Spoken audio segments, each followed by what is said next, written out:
Hey, everybody. Welcome to the first live cast of 2022 of the Winning Digital Customer Show.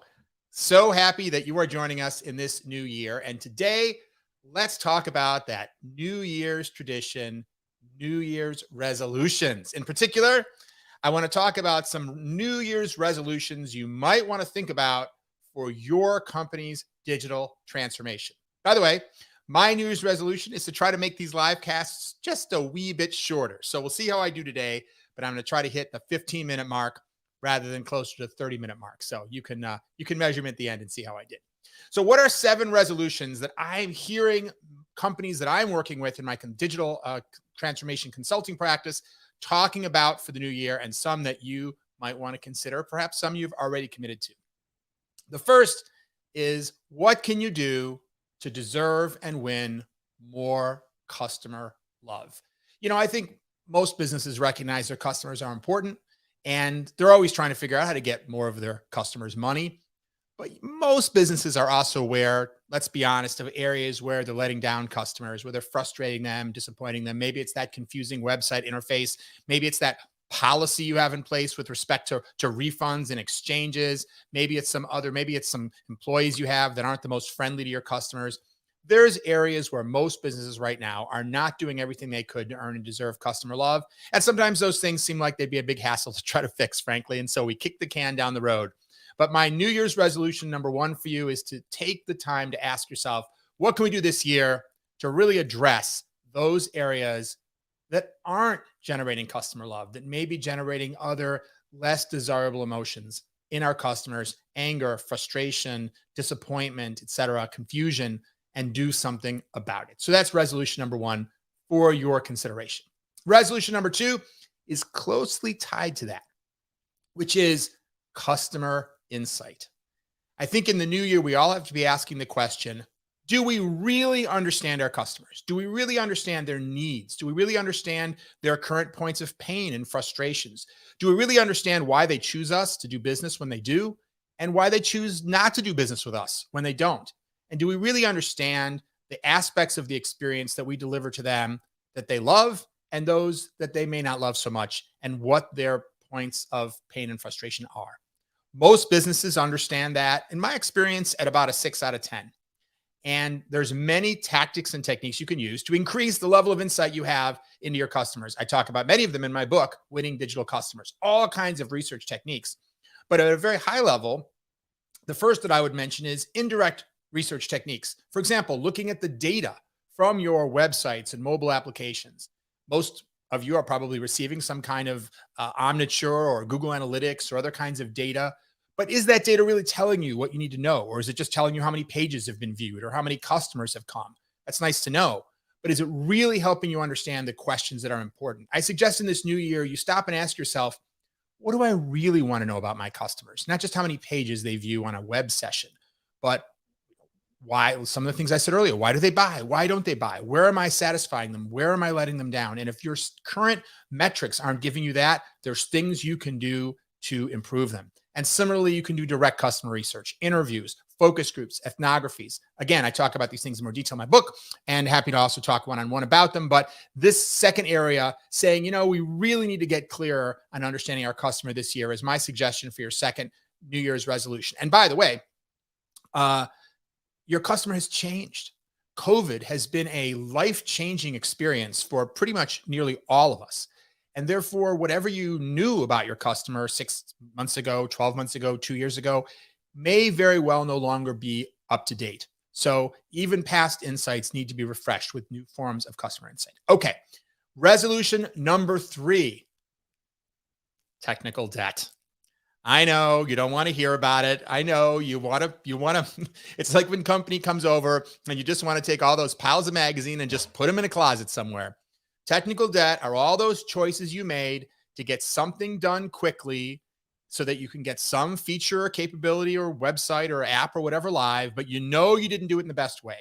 And now it's creating problems. It's creating limitations, maybe on your scalability, maybe on your performance, maybe because you have data in 6 different places and you kind of pull it together with a kind of a spit and baling wire method for certain things.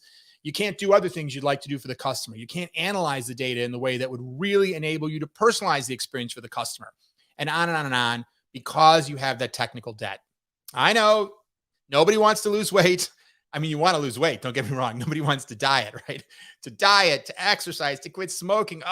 But this is the time of year where we make these resolutions, right? So the equivalent in our business, in most of our businesses, is technical debt. It's time to deal with that technical debt. So that's resolution number 3. Resolution number 4, roles and responsibilities. Ask yourself honestly, is it really clear who's in charge of what within your organization, and particularly when it comes to digital?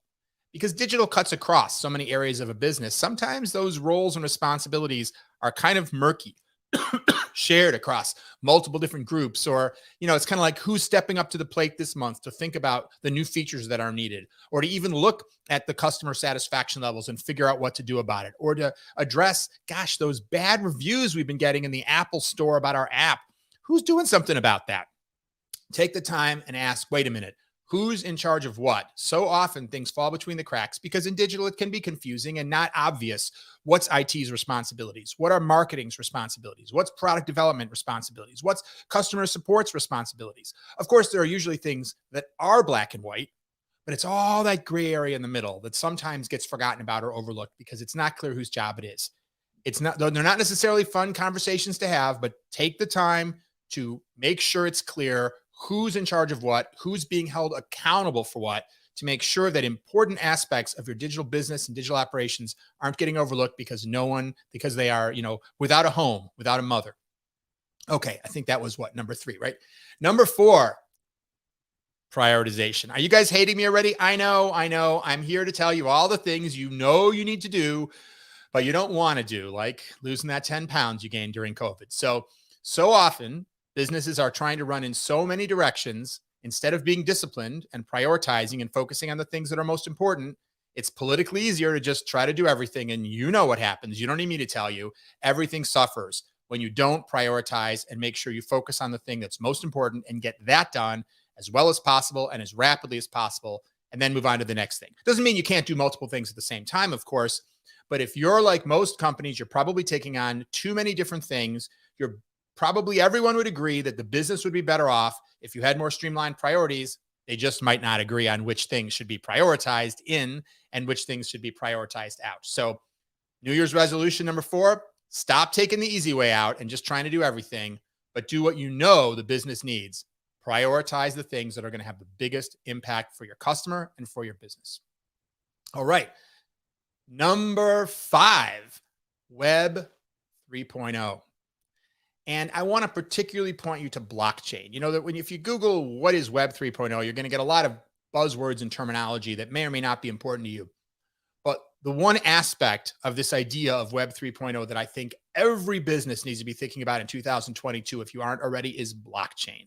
I'll probably do a whole other session on blockchain, so I don't want to try to get into it in detail. But of course, it's the technology, I'm sure, behind Bitcoin and other cryptocurrency. And no doubt that has been a transformational thing, particularly for Elon Musk or anyone else who bought Bitcoin when it was $5 and now it's $60,000 or whatever it is. Clearly a major speculation opportunity, but it's much, much more than that. It's potentially transformational for financial services, but not just for financial services. Cryptocurrency has the potential to be important in almost every industry. And even more importantly, the technology behind these cryptocurrencies, blockchain, is not only for currencies, but it can be applied to anything that has a supply chain associated with it. So if you're not clear on blockchain, get a book. Check out Shelley Palmer's recent book. I forget what it's called, but it's a great primer on blockchain. My company's doing a lot of work on blockchain, and so are many others. Make sure that you're asking the question, what should our company be thinking about blockchain? Don't let yourself be caught, behind the curve when these blockchain-based solutions overtake your industry and you haven't been a part of the conversation or you haven't been thinking about how to prepare. Okay. And I think this is my last one. This should be number 7, is the future of work.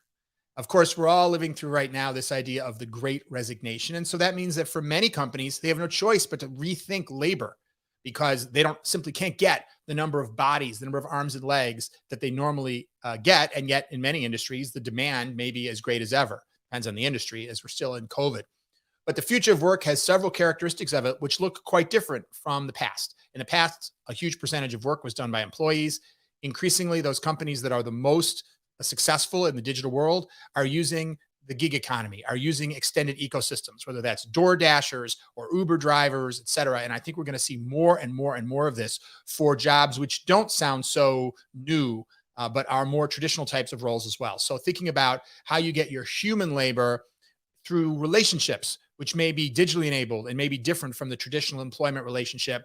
And then, of course, automation, thinking about what should the humans that are working for you in whatever relationship, whether they're contractors or gig workers or employees or something else, but what parts should they be doing? What parts should be done by AI? What parts should be done by robotics? Of course, many companies are already moving substantially in this direction, but many companies are still largely entrenched in a traditional mindset about the role of the human in work. And I think that that needs to evolve as well. So I would suggest that my number 7 New Year's resolution is you don't have to transform your whole company in 2022. You don't have to replace everybody with robots. I'm not saying that.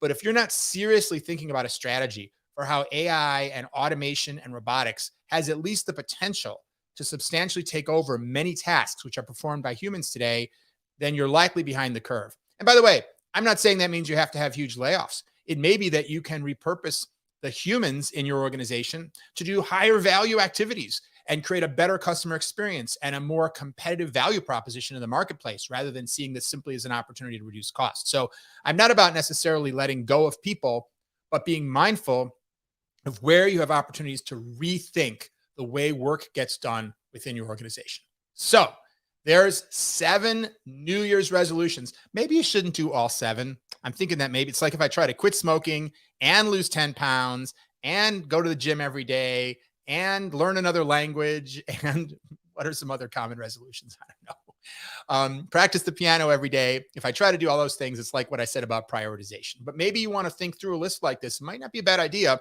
Take this list with your team and talk through it and say, pick 2 of these 7. Which are the 2 of these 7 that are the most important for us to focus on as we start the year? And who knows, maybe after the first quarter, you'll be able to revisit them and say, can we add 2 more? And in the next quarter, you can add 2 more. If you add 2 more every quarter, well, gosh, that gives you spot for 8, and I've only given you 7. So we'll see how fast you can move through them. But don't try to start with all of them. But I suggest you start with some of them. These are the top priorities that most organizations need to deal with to make sure that they're winning in the digital world in 2022 and beyond. So hopefully that was a great kickoff. Shorter. I think I hit my goal of giving you a shorter episode today. So I'm going to try to keep doing that. That's my New Year's resolution. You can hold me to it. And I hope you found these resolutions valuable. Let me know in the comments, what are your New Year's resolutions for your business? Or what are the ones, if you're not the one who gets to set them, what resolutions do you think the business that you work for needs to have as a New Year's resolution? Put those down in the comments, and I look forward to seeing you next time. As always, thanks for listening and watching. And until then, keep transforming.